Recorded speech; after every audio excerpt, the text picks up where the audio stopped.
అమ్మాయిలు ఇంప్రెస్ అవ్వడం ఈజీ, కాని కరెక్ట్ పర్సన్ని హోల్డ్ చేసుకోవడం అది ఆర్ట్. లవ్ అంటే 6 ప్యాక్ కాదు, 6 ఫీట్ కాదు, మహేష్ బాబులా ఉండడం కూడా కాదు. మనకి కావాల్సింది నేను బాధపడితే నేనున్నా అని చెప్పేవాడు, లైఫ్లో కన్ఫ్యూజ్ అయితే డైరెక్షన్ చూపించేవాడు, నా ఫ్యూచర్ గురించి సీరియస్గా ఆలోచించేవాడు, నాకోసం కాదు మనకోసం కష్టపడేవాడు. అది రియల్ లవ్. ఫినాన్షియల్ స్టెబిలిటీ అంటే రిచ్ కావాలి అని కాదు, రెస్పాన్సిబిలిటీని రెస్పాన్సిబిలిటీలా ట్రీట్ చేసే మనిషి, అది చాలు. స్టేటస్ కాదు, షో ఆఫ్ కాదు, కాస్ట్లీ గిఫ్ట్స్ కాదు, ఒక పీస్ ఇవ్వగలిగే మనసు, అది చాలు. ఎందుకంటే లైఫ్ అనేది ఇన్స్టాగ్రామ్ రీల్ కాదు.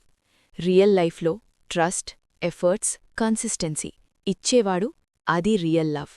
సో బాయ్స్, అమ్మాయిలు ఇంప్రెస్ అవ్వాలంటే ముందు మీ లైఫ్ని బిల్డ్ చేసుకోండి, మీ వాల్యూస్ని బిల్డ్ చేసుకోండి, మీ పీస్ని బిల్డ్ చేసుకోండి. మీరు స్ట్రాంగ్గా నిలబడితే మిమ్మల్ని వదులుకోకుండా ఉండే అమ్మాయి ఆటోమేటిక్గా మీ లైఫ్లోకొస్తుంది.